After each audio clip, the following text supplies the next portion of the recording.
The coronavirus. Should we be more worried than what we are today? I mean, really, is this a pandemic? I don't know. But stay tuned.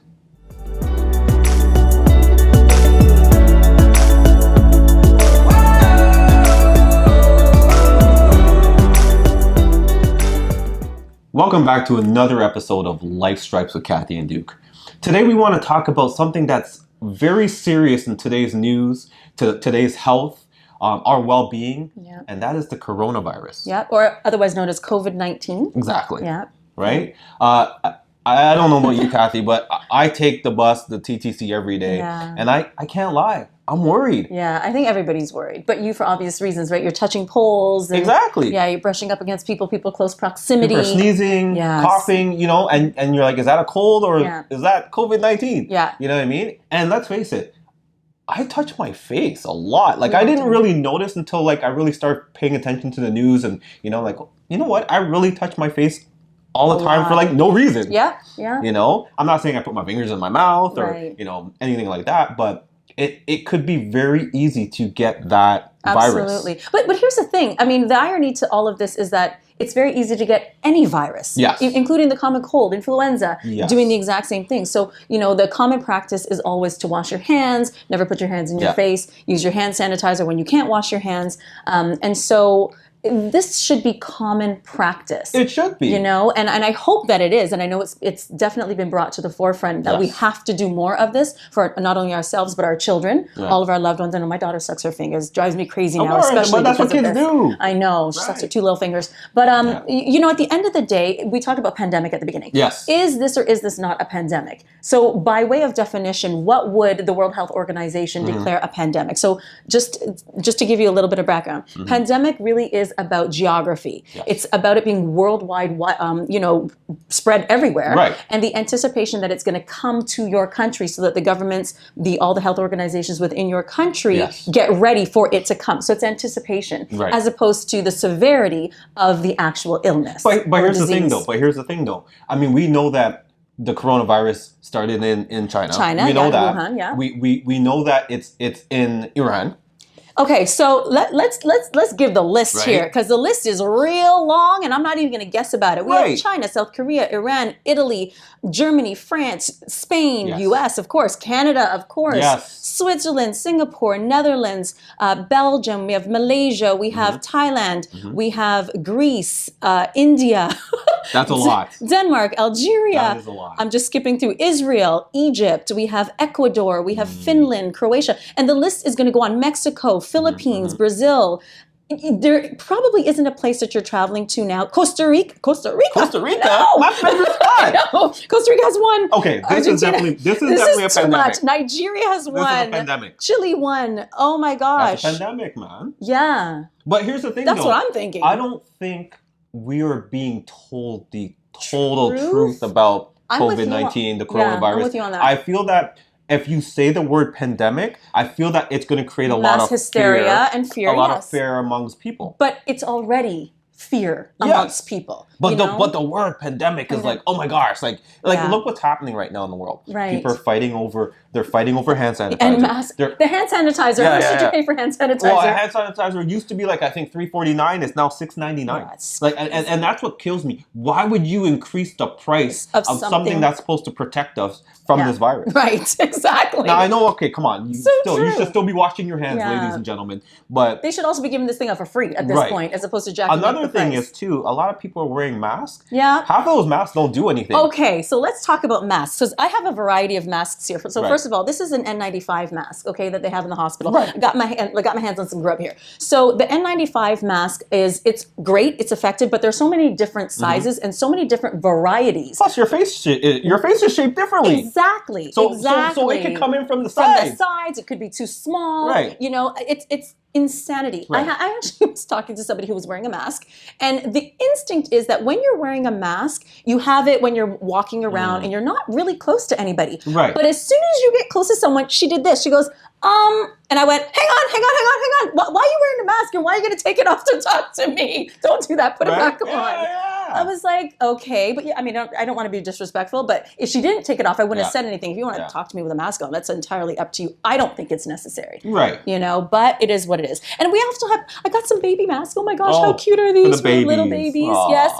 And of course, these are some regular little masks that everybody has. That's the one I see a lot of people wearing. A lot of people wearing, yeah. Which is completely useless because it's paper thin. And a lot of times you see the opening on the side, right? So I'm like, okay, if the virus, it's gonna come in through the side, or right? Or it's down here and it should be above your nose. Yeah. Because in all of these masks, there's actually this metal at the top here, if you can see that. And this metal is what goes over your nose. It shapes your nose, if you can see that. Right? Yeah. So a lot of people don't know that either. And it's too much. Yeah. I mean, just get a scarf. Just put a scarf on or something. But the thing is, I mean, they're raising all the prices on these things. This is supposed to be helping the public, stay healthy, avoid this virus, and you're raising the price on it. So, I mean, you've listed out all these countries that have been affected, and there's probably more to come. Way more to come. I just don't think that the reports that we're getting from the news and the media outlets are the truth. And to be honest with you, I'm going to call it out. I don't think that China is actually giving us the real truth of how much cases they actually have, to be honest with you. Possibly not. And I mean, that's true because it really is about the amount of people, too. Like, when I guess they're not calling it a pandemic because most places only have one. But that's not the point. The point is that it's hit the country. And if we're talking about geography, if it's hit these countries, Costa Rica, right? I mean, it's not in Barbados, thank you, Jesus, at this time, and I hope it stays out of there. Right. But, you know, at the end of the day, if it's about geography and it's hit all these countries, I don't care if there's one. There is one, which means it's there. And so now it's just about containment, which it always should have been. And the other thing about the mask I just want to add is that it's a droplet. It's a droplet, you know, type of situation in terms of transmission. So it's really like, you have to be so close like we are right now. You don't have it, do you? No. Just checking. Just kidding. I'm just kidding. And neither do I. But here's the thing. And so you wouldn't even, sometimes the symptoms don't, you don't see the symptoms, but you can still spread it to somebody, right? You can still spread it because it's a 14-day quarantine, right? I think it's only like a 5-day really, it's only 5 days, but they give you the 2 weeks or something like that just to be safe, that you don't have any of the sneezing. The fever. Fever is really important in this. So it's like the coughing, the fever, sneezing, and all that sort of stuff. And here's the thing. Here's the thing that frightens me the most. You have people that are coming from certain countries that are still, they're like flying over, like for example, from China, they're flying over to Japan and then coming back to Canada. Right? So we don't know who's affected from who's not affected. Because remember, not everybody, like, we only know the cases that have been reported. That we hear about, Right? So we don't know, people could be out there taking the bus. Taking the GO train, you know, all kind of transit. Touching all these things. That's right. We don't know. We don't know. And you know, listen, we have to protect ourselves. This is really just the bottom line. And we're hoping that soon they come up with the antivirus, I guess, the cure for it. You know, people are getting better if they are already well. So if you started out well, you got the virus, generally speaking, you're going to be okay. It's the people whose immune systems are already compromised. Elderly, you know, babies whose immune systems haven't been fully developed yet. Let's just say pregnant women, stay clear of all of this as best as you can. And then, of course, anybody who's already sick with a cold or whatever the case may be, right? And we all know that the flu virus is still going around. And just like different strains of the flu, whoever gets a flu shot out there, I personally do not. And I don't only because I found that when I got the flu shot, I actually got sick because what they're doing is injecting you with the flu or all kinds of stuff anyway. Yeah, that happened to me too. Yeah, so I thought, I'm not doing this. And I'm fine. You know, I rarely get sick, and so I just found like if you take care of yourself and you really are diligent in terms of, you know, touching, washing, all that stuff, you'll be okay. I think you'll be all right. But it's here. We think it's a pandemic. We gotta live with it. I don't know. We gotta live with it. I mean, I know we've gone through SARS. We've gone through SARS, and we were able to, you know, maneuver around that. You know, so I am worried, but I'm not super worried at this point. But for everybody out there, I think definitely you need to make sure that you're washing your hands regularly. Watch how you're touching your face and your mouth and your nose and stuff like that. And look out for those symptoms. If you're coughing a lot, you feel you got the fever, hard time breathing. You want to make sure that, you know, these are symptoms that you're paying attention to, because you never know. Exactly. You could have it, right? So, and until they do come up with a cure for this bad boy, we just, like you said, just be really diligent.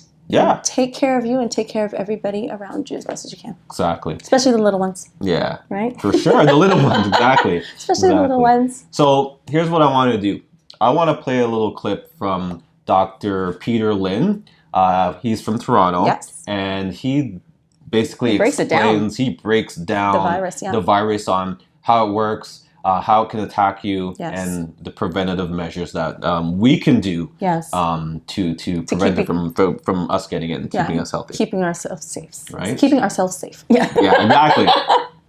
Yes. So we need to get the facts straight. How does this virus work? How does it transmit?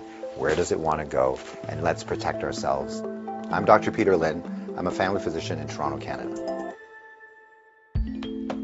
The coronavirus is a family of viruses that can cause as mild things as just a common cold, all the way up to SARS or MERS. These are these bad pneumonias that we're talking about. And basically what these viruses are, they look like a tennis ball with all these spikes sticking out of it. And depending on the type of spike, it allows that virus to attach to certain places. So some viruses, they have the spike that attaches to your nose. So basically you just get a common cold. But the SARS virus and this new virus that we're talking about has the spike that allows it to attach to the cells in your lung. And when it attaches there, it puts in information to make photocopies of itself. So it uses our equipment to make more viruses.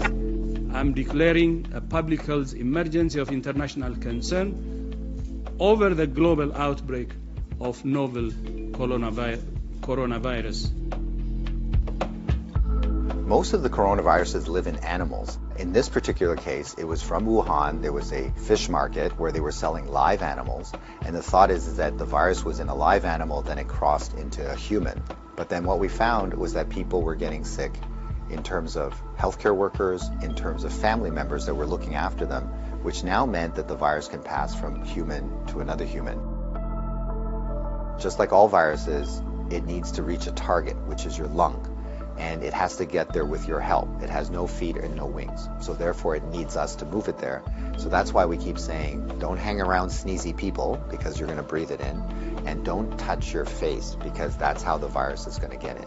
The masks are helpful, but they're not necessary because they're leaky. The ones that you and I buy basically have pockets here, so therefore the virus can get in.